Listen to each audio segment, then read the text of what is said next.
ईशान किशन को लेकर जब यह खबर आई कि ईशान टी20 के बाद ओडीआई में भी शामिल होने वाले, वो न्यूजीलैंड सीरीज का हिस्सा होंगे, तो पल भर को मन में यह ख्याल आया कि यार ईशान किशन ने किस्मत रातों रात बदली कैसे। मतलब ईशान किशन तो वही खिलाड़ी है ना जिन्होंने वनडे में दोहरा शतक मारने के बाद बाहर गए थे। क्या ये सिर्फ टैलेंट है या वक्त, जज्बात, हालात बदल गए हैं या कुछ कैलकुलेशन है जो उनके फेवर में आ गई है? क्या ये नए सेलेक्टर्स का असर है जिन्हें ईशान किशन में ज्यादा भरोसा है, या ईशान की डोमेस्टिक परफॉर्मेंस का असर है, या बाकी सब ने अपना क्रिकेटिंग स्टैंडर्ड इतना लो कर दिया है कि अब ईशान किशन अपने आप उठ गए?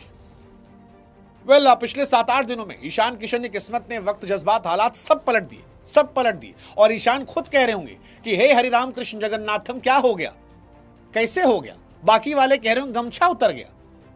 मतलब टी20 वर्ल्ड कप में ईशान किशन की एंट्री होती है। मुझे यह लगता है उनकी परफॉर्मेंस देखकर कि यार ईशान को आप प्लेइंग 11 का हिस्सा भी बना सकते हो, दो इट्स नॉट इजी, बट आप सोच सकते हो क्योंकि ईशान ने 6 नंबर पर उतरकर शतक लगाए हैं। यानी वो कह रहे हैं कि संजू सैमसन अगर लॉक्ड हैं तो आप फिनिशर के तौर पर भी देखो ना साहब, मैं नीचे शतक लगा रहा हूं, बैक टू बैक लगा रहा हूं। और इसीलिए सवाल उठता है कि बदला क्या है। खबर आ रही है कि ऋषभ पंत को शायद मौका नहीं दिया जाएगा। ऋषभ इंडिया के बैकअप विकेटकीपर रहे हैं ओडीआईस में। ऋषभ पंत कमाल के खिलाड़ी हैं, अच्छे प्लेयर हैं, तगड़े प्लेयर हैं, बट व्हाइट बॉल क्रिकेट में वो स्ट्रगल कर रहे हैं। और अब खबर आ रही है कि ध्रुव जुरेल हो, ऋषभ पंत हो, जितेश शर्मा हो, ईशान सबको रिप्लेस कर रहे हैं। टी20 में जहां वो संजू सैमसन के बैकअप विकेटकीपर होंगे तो वहीं पर ओडीआई में वो बैकअप बन जाएंगे इनके। रेड बॉल में भी ध्रुव जुरेल और पंत को मेहनत करनी पड़ेगी, वरना वहां पर भी अभी तो नहीं लेकिन देर सवेर वो अपना नाम दे देंगे। और ये बड़ी खबर है, इसके पीछे लॉजिक क्या है वो समझने वाली बात है। लेकिन उससे पहले एक बड़ी खबर बता दें यही कि ऋषभ पंत के ड्रॉप होने की कहानी आने लगी है। ऋषभ पंत जो है इन दिनों कंसिस्टेंसी से स्ट्रगल कर रहे हैं। केएल राहुल ऑब्वियसली पहले प्लेयर होंगे जो विकेटकीपर के तौर पर चुने जाएंगे और ईशान दूसरे होंगे। अब इसमें एक कहानी तो आती है, ईशान किशन पर वो वाली लाइन सही बैठती है कि अगर आपका सिलेक्शन ना हो रहा हो तो आप दरवाजे खोले मत, दरवाजे तोड़ कर घुस जाए। ईशान ने एक्चुअली दरवाजे तोड़ दिए थे क्योंकि जिस तरह का सिलेक्शन किया था, जिस तरह परफॉर्मेंस की थी, उससे सिलेक्शन चांसेस थे।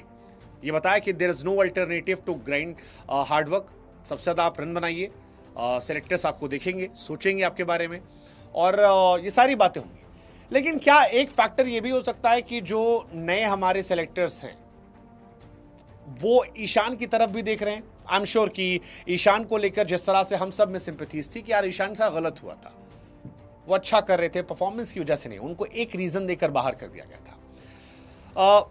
क्या अब वो फैक्टर खत्म हो रहा है? बीसीसीआई नए सिरे सोच रही है कि परफॉर्मेंस जो करेगा वो टीम में होगा, बाकी चीजें कम मैटर करती है। एक रीजन ये भी हो सकता है यार कि गंभीर की पकड़ जो है टीम इंडिया में कमजोर हो रही है। हो सकता है कि गंभीर की पकड़ कम हो रही है, अगरकर की पसंद कम हो रही है, और ये जब आए थे तब इन्होंने लोगों ने एकदम बाहर कर दिया था, लेकिन अब शायद वो तरीका चेंज हो रहा हो। हालांकि संजू सैमसन के फैंस कह रहे हैं हमारा भी लड़का अच्छा था यार, 100 रन बनाए थे साउथ अफ्रीका के सामने, उसको भी खिला लेते। लेकिन ईशान किशन डबल 100 मारकर बाहर हुए थे, डबल 100 मारकर, और अब मतलब वो टीम में आ रहे। ईशान ने 933 रन बनाए हैं 42 के एवरेज से। ऋषभ पंत जो है 33 के एवरेज से 871 रन है।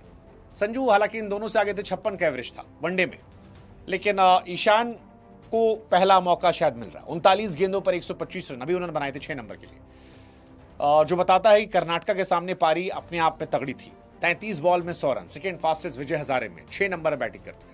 मुझे लगता है जो ये 6 नंबर पर ईशान किशन ने बैटिंग करना शुरू कर दिया है, ये उनकी रेंज को बड़ा कर दे रहा है, बहुत बड़ा कर दे रहा है। मतलब ये आपको 3 ऑप्शन दे रहा है कि आप अगर ओपनर भी बीमार पड़ता है तो ईशान किशन को ऊपर भेज दो, अगर लोअर ऑर्डर में कोई बीमार पड़ता है तो उसको दे दो, कोई परफॉर्म नहीं कर पा रहा उसको ड्रॉप कर दो। तो I think there is one factor कि ईशान आपको ज्यादा ऑप्शन दे रहे हैं जो ऋषभ पंत या बाकी लोग नहीं दे रहे हैं।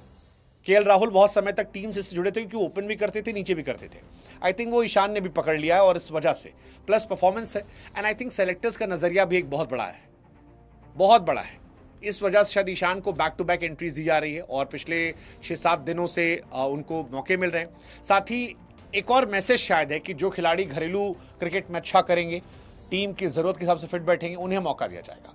और इसी वजह से शायद ऋषभ पंत को वनडे टीम में जगह नहीं मिल सकती है, ईशान को मौका मिल सकता है। गिल कैप्टन होंगे नहीं होंगे, लेट्स सी। वनडे में अय्यर होंगे नहीं होंगे, लेट्स सी, फिटनेस उनका देखना होगा। बट ईशान के बारे में माना जा रहा है कि ईशान को मौका मिल जाएगा। ऋषभ पंत साउथ अफ्रीका के खिलाफ वनडे टीम का हिस्सा थे, लेकिन व्हाइट बॉल में ऋषभ पंत को काफी ज्यादा पीछे भेज दिया गया, वो कहीं नहीं है। उनके प्रदर्शन मिले जुले हैं, विजय हजारे में भी बहुत एक्स्ट्रा नहीं है, बहुत खराब भी नहीं है, एक पारी चले एक फ्लॉप गए। ईशान किशन थोड़ा एक्स्ट्रा ऑर्डिनरी रहे हैं। ईशान किशन ने लास्ट टाइम 11 अक्टूबर 2023 को दिल्ली में अफगानिस्तान के खिलाफ खेला था। ऑलमोस्ट 2 साल वो बाहर रहे।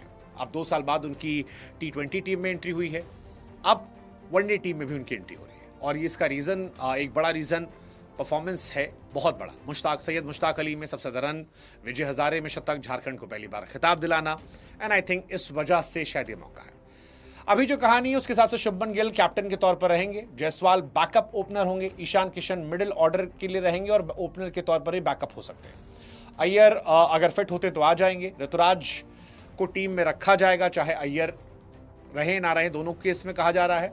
ऋषभ पंत ड्रॉप हो जाएंगे, हार्दिक पांड्या, बुमराह रेस्ट दिए जाएंगे, ईशान किशन आएंगे। ये बड़ी कहानी है, लेट्स सी, देखते हैं। आप बताओ, क्या ईशान किशन ने एक नई होप दी है?